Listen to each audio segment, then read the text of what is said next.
Good day and welcome back to Elementary 72 Gaming. This is Tower of God. Full spoilers, Season 2, Episode 6.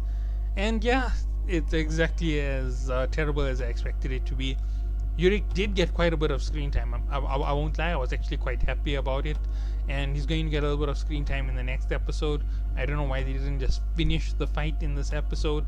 It's a bit stupid, to be honest, because in the next episode we're only going to get a short exchange, just like what we got at the start of this episode, and then we're going to be left on a cliffhanger again at the end of the episode. It seems stupid. Think about it. At the end of in season 1, the first test started when Balm arrived on the next floor. It was right in the start of the test. They didn't leave us at the climax of that test. Right, we know we got to the next floor, that's how it goes. Then the next episode, we know that they inside, they got through the first area and they're getting ready for the next test. The third episode, basically, that's driving the story of Kun Aguero Agnes into us. And when that episode ends, we get the whole dialogue of what was going on. We don't get lurched in the middle of it, where all of a sudden we in the middle of the test where we don't know what happened when Rak hit the door. And this is basically what they're doing each time. They're making it that Rak hits the door and we don't know whether they're dead or alive. They're playing quantum physics with us. Obviously, for those who read, they know exactly what's going to happen next. But I don't like the way they ended it 2 in a row. They need to push us more to a more universal point where they stop. If they keep stopping like this, I'm not sure where they're going with this. We know that from the entry credits, Emily starts to play a part. Emily playing a part would lead us all the way to Kun's team, because we know that there makes a big impact in a few episodes, more than likely. Anybody who knows what I'm talking about, you know what I'm talking about. Okay, so moving backwards, let's talk about the next big elephant in the room. The next big elephant in the room is what happened with the whole deposition about Prince of the Red Light District. Now, there's a little deposition about Prince of the Red Light District, and all we get is that is told to Wagner, and then a little bit more is given. Now, calling him OJ Arada is really ruining this whole idea. His hidden agenda of being the Prince of the Red Light District. We being given the fact that he's a prince of something from the start. I'm not sure on what Arada means, but I know what OG means. It means royalty or prince, right? So that's what we're getting. So we already know that there's something special about him. They kind of took away the suspense around his character, and the suspense is supposed to be there all the time. Nobody's supposed to know he's someone special, and then obviously you know how it plays out in season 2, where others give their lives for him, and we see the burning pain inside him from the number of people who've done this in the past. And this here plays on him, and it shows how he starts to develop and how he starts to change the way he behaves in tests, and how he starts to get more serious. Now, they've kind of ruined the whole secrecy thing. If someone has some title to their name, obviously you're going to know there's something special about them, and protecting them might be better for you because they're hiding something.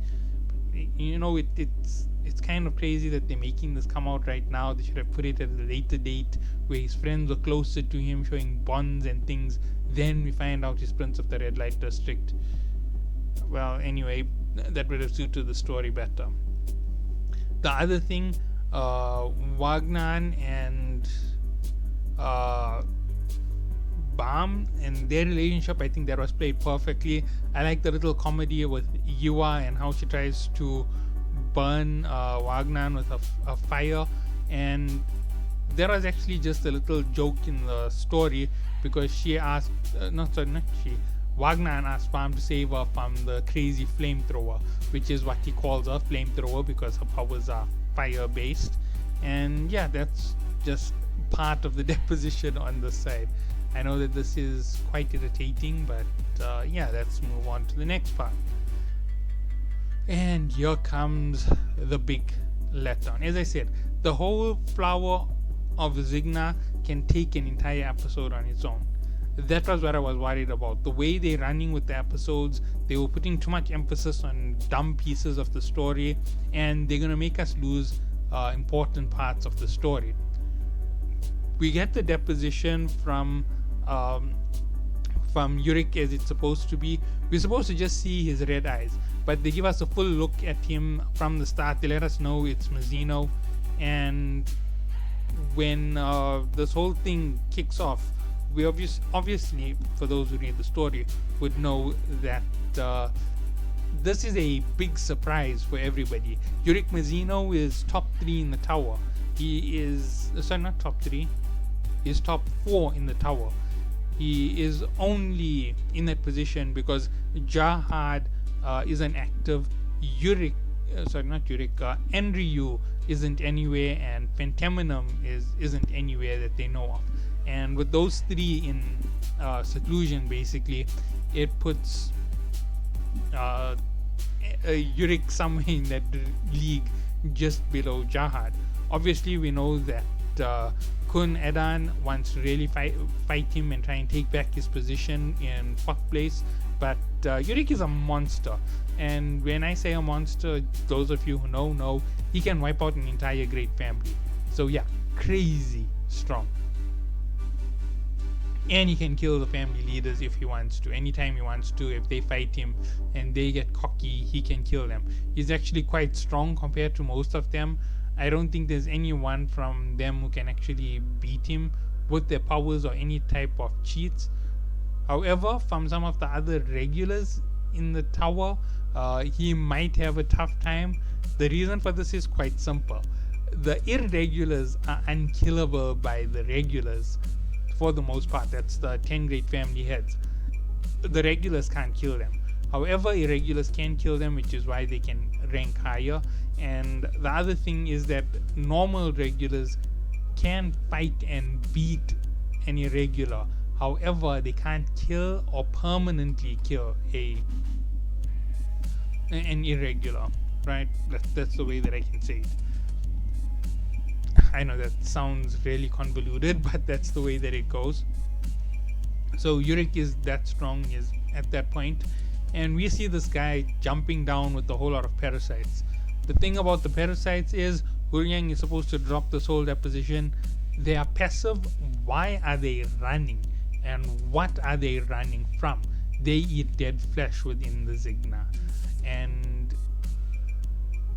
it's at this point that they end up seeing a whole load of parasite corpses falling down, and sitting on it is this weird figure with red glowing eyes. Now, Yurik is a hybrid. We learned this in season 1 when Yuri asks her guide, I'm forgetting the name of that shorty mushroom head, whatever she teases him to be. But anyway, the whole story over there is that I'm forgetting what this is. Yurik is a hybrid. In other words, he has a hybrid nature. He isn't a pure human. He has power from another source of power within him, but he looks human. He's a humanoid individual. Obviously, we've seen plenty of humanoids. We've seen the Dan clan, we've seen Rak, we've seen the walking trash bag Paracule, we've seen the other trash bags, and basically we've seen quite a few other different types of creatures who are part of the tower. And those are just like some of the crazy humanoids within there. From the outside, there are also humanoids. One of them is the humanoid Yurik Mazino. He is a hybrid, so he's part human, part something else. I think they made sure that they explain that relationship to us for a reason, because there's going to be some kind of negative effect from that hybrid nature of his. Okay, moving on to the next piece of critical information. When this whole chasing the Zigna is going down, the teams are split in two. They missed out the whole deposition about why the Zigna flips. The Zigna sunbathes for 2 hours every day. Every 30 minutes it flips over, and at the end of that day it sinks to the bottom of the ocean, and if they were inside, they'll die because it will run out of air. So basically, they had those 2 hours to search inside and get the flower and get out. Otherwise, they fail. Rankers have been sent in to get the Zigna flower. The reason behind this is the Zigna flower is a precious gem to the Yuan family. It's their flower emblem, the one that Yua wears in her hair. In the center of it is a jewel, and that jewel is very precious and expensive. If everybody were to find out that the baby could grow from that flower and multiple generations of babies grow, that would end up making a whole load of Zignas, and the value of the Zigna flower will plummet. So one of the 10 great families will lose their wealth base in the tower, basically, because they've artificially created demand. It's just showing one of the many evils of the world, basically. That's what they're trying to explain to us. So yeah, that's the whole thing with the Zigna. And beyond that, Yurik is here because of Yuri directly. Yuri was supposed to come here and get the flower for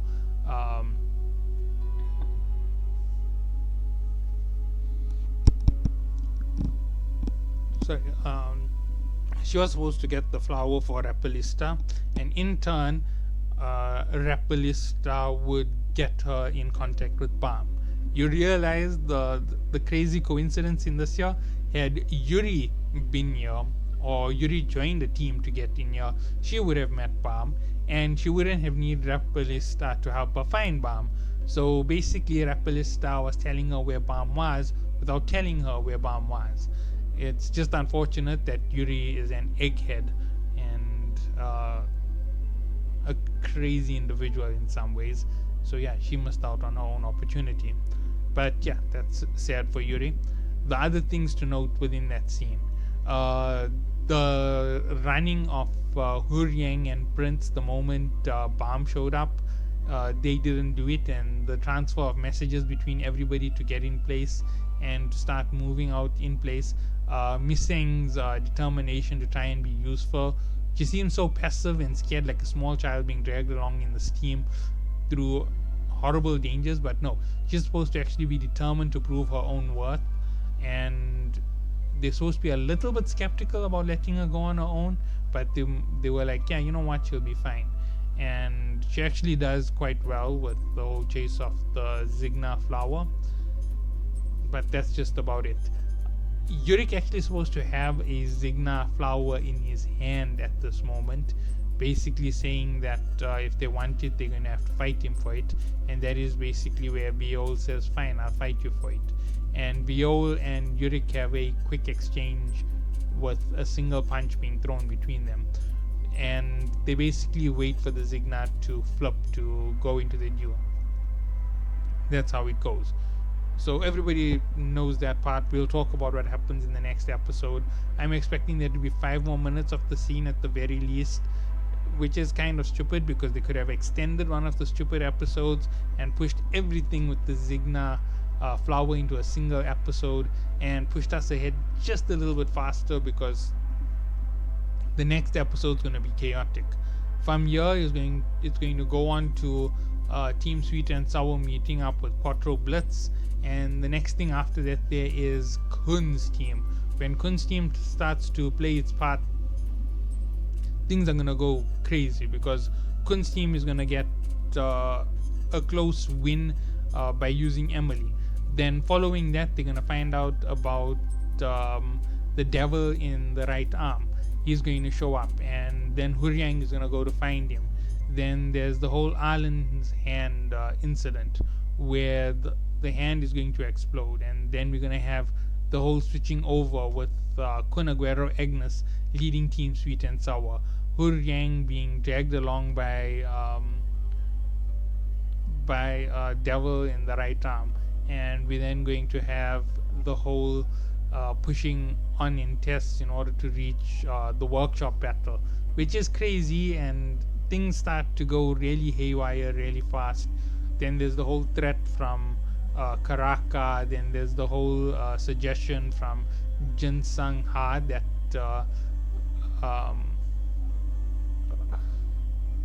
that Prince, Wagnan, Ark, Raptor, Miseng, Goa Singh, and Huryang should leave the team from Bam.